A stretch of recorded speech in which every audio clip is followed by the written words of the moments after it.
welcome to another episode of Vinny Presents. And today, wow, you're in for a big one, ladies and gentlemen, because we have with us filmmaker Dominique Milano, as well as superstar, my man, Michael Madsen. Welcome, gentlemen, to the show. Michael, this show is all about you, of course. And so we want to talk about, most importantly, I mean, your whole ride to Hollywood. Just recently, you had American Badass, which was exactly what it was, a badass documentary by our buddy here, Dominique. Michael, let's tell us a little bit about yourself, how you made it here. I know you're a self-made man, and a land like Hollywood, bro, that's not easy to do it, but you did it. And just tell us everything, man. How'd you get started in the biz? I don't think we have enough time for me to tell the whole story. Give us the abbreviated We've been here version. a long time, guys. It'll be a 3-hour podcast. What was your break, Michael? My break was driving a tow truck for a Union 76 gas station in Beverly Hills in 1987, 1986. I'm a blue collar boy from Chicago, and I got a small part in a movie called WarGames, and it took me to California, and I'd never been to California, and so I got a job in the gas station in Beverly Hills before I did the picture, because I didn't know if anything was actually going to happen. So I already had a job in case things didn't work out, and I did that. I did WarGames, and then I'm a soldier in a missile silo, and it's in the beginning of the film. It's a Matthew Broderick picture, and it's before the opening credits and titles. Then I never worked again until about a year later. I got an episode of Miami Vice, and I started doing episodic television, bad guys on TV, and I just kept going after that. One thing led to another. You never went back to the gas station, Michael. No, I worked there for almost a year before I got Miami Vice, and that's what I had done in Chicago before I came to California. I was a gas pumper. I was a kind of a tune-up mechanic. I remember as a young kid, WarGames. That was a big deal, man. That was an awesome movie. That was a big deal back then. I didn't go to the premieres. I wasn't invited. I was kind of a glorified extra in the movie, but MGM was a big studio, and it had the great big lion on the top with the neon letters. And I got here right at the tail end of Hollywood, when it was still like I would have imagined it to be, with Paramount and Warner Brothers, and you had to be working on this in the stage to get on the lot. And now they're just like tourist attractions. So it's a lot different. Yeah, I think over the years, I mean, I hear from a lot of my guests that have worked there and people that worked for Paramount and different studios. I mean, as you see, the decades change, things change. But I still want to say Hollywood. Corner, and I used to go to Schwab's for breakfast on Sunset Boulevard, and the Coogies was there, the Rainbow, and all those places on Sunset Boulevard I got there right before everything was over. I got there at the tail end of everything that was considered to be Hollywood back then. And there wasn't 300 homeless tents on Hollywood Boulevard back then. Yeah, I know, it's sad. It seems to be. That's also a case in Philly too. But besides that, I mean, I remember it's really sad. It is. It's a nationwide issue that's being left unresolved, unfortunately. But we have we talk about Schwab's. I remember Schwab's the first time I seen it. I never seen it in person because it was gone before I got there. But I seen it on one of my favorite movies of all time, Sunset Boulevard, for Billy Wilder's Sunset Boulevard, which is a classic.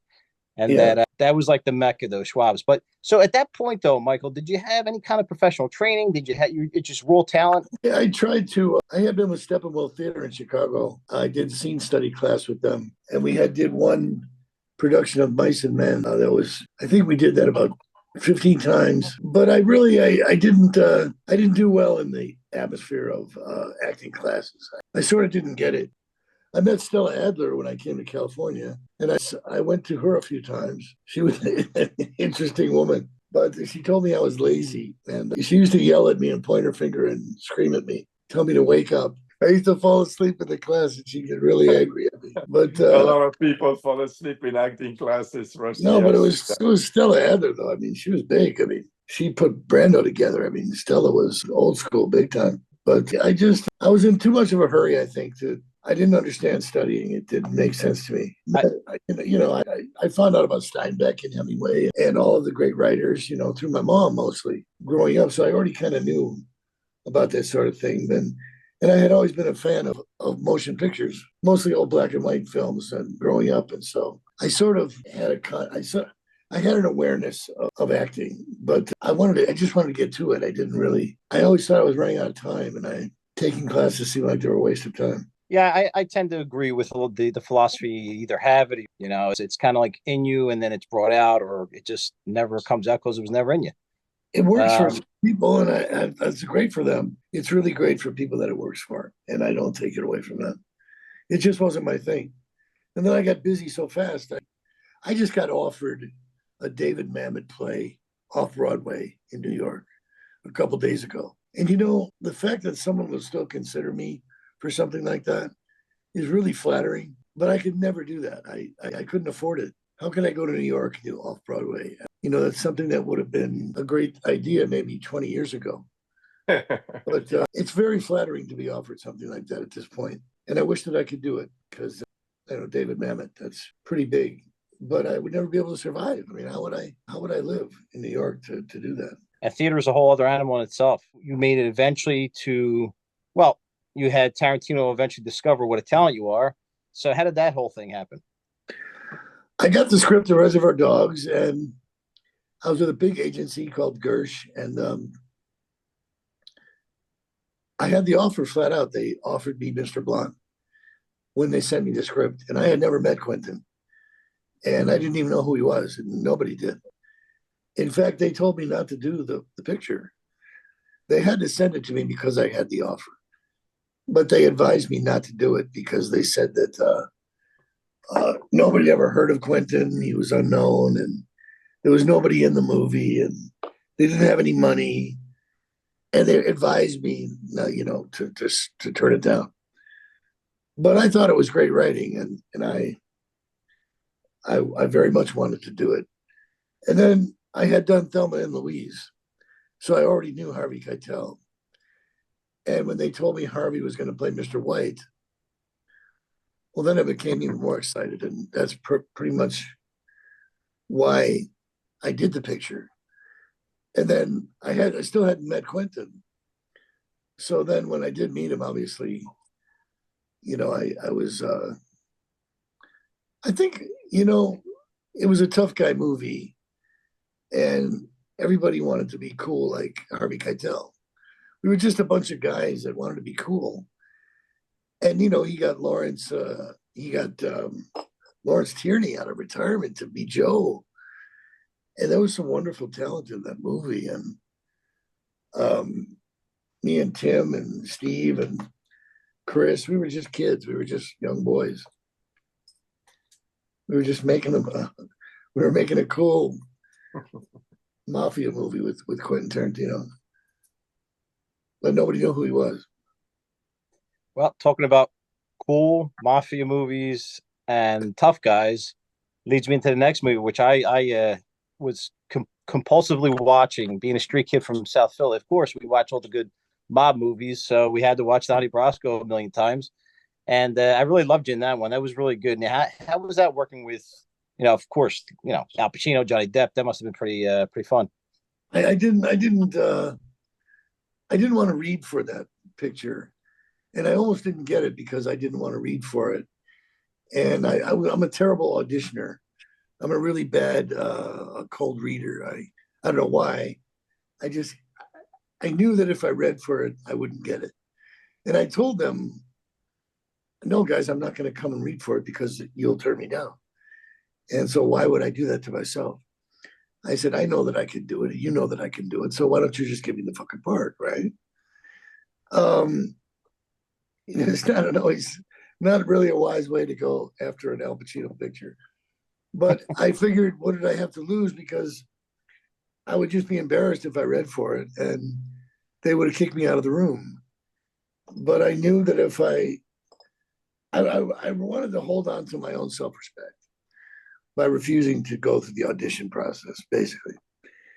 And so it almost went to another actor. I wouldn't say who that was, but it's a good thing they didn't go that way. And about 2 weeks after because they tried again and again to get me to read, and I wouldn't do it. And then finally they asked me if I would fly to New York and meet Al. And I said, well, yeah, I mean, of course. I mean, who wouldn't, right? I wanted to meet him regardless of whether I was going to do the picture. But I realized that he had casting approval, obviously. So I gladly got on a plane and I went to New York and I met Al and we talked for about 10 minutes. It was like meeting the president, okay? You get to meet Al. It's really, you really feel like you're meeting, the most important person in the world. There was you go up and down a lot of stairways and strange elevators and you have 4 or 5 guys escorting you around and it was quite a journey. But then we only talked for about 10 minutes and that was it. I looked at him and I said, "Is that it?" And he goes, "Yeah, that's it." And I said, "Well, okay then. Okay." It was very. I walked in the room and he was looking out the window. He had his back to me, and he was looking out the window. It was downtown.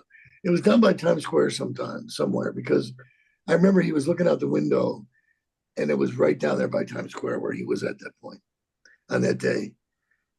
And I stood there very, awkward because I just had come in the room, and I closed the door, so it was just me and him in there. And he stared out the window, and I thought, "Oh my God, okay." There was a bookcase behind me, and so I turned around and I took a book out, and I started flipping through a book, and I didn't know what fucking book it was. It was just I just took it off the shelf, man, and I'm looking at it, and suddenly I hear, "You like that book?" And I realized he was speaking to me. He said, "You like that book?" And I was like,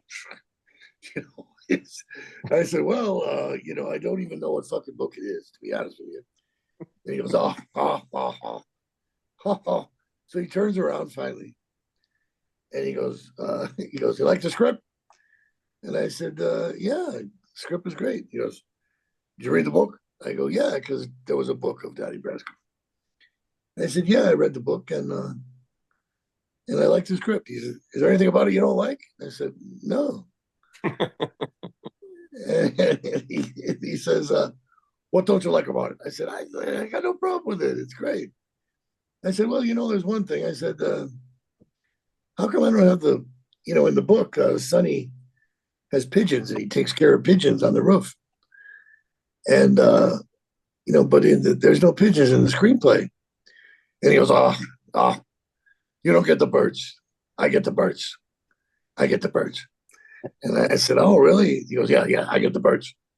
You got a problem with that?" And I said, "No, you want the fucking birds, you can have them, all right? You take the fucking birds, man. I would like to have the birds, but if you want them, you can have them. I'm sure that's probably what's going to happen." And he goes, "Oh, I get the birds." I said, "All right, okay, you get the birds." and that was about it. That's the only true topic we actually talked about. Oddly enough, there is no birds in the fucking movie because they never shot that part with me or him. Nobody had any pigeons in the end, but that was about. That's why when I said, "Is that it?" I said, "Is that it?" He goes, "Oh, I don't know. Do you want it to be?" And I said, "What do you mean? Do I want it to be?" He goes, "Well, is that it?" I go, "Was it that it? We're just saying it over and over. Is that it? I don't know. Isn't it? Is that it?" Yeah, I guess so. I guess that's it. So well, that's it. I said, "Oh, fucking hell." So he turned around and he's looking out the window again. I said, "Fuck, man." I opened the door and I went out. And I thought that was it. I thought that was it. I thought, okay, well, that means I'm not in this goddamn movie, right?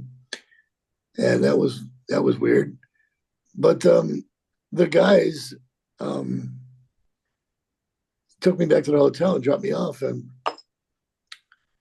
I went up to my room and I was sitting on the bed. And I was like, fuck, man. Wow. I just met Al Pacino. And the fucking phone rang. It had been maybe 2 hours later. The phone rang and it was my manager. "Well, yep, you're doing Donnie Brasco." I said, "Oh my God." Okay. Wow. Okay.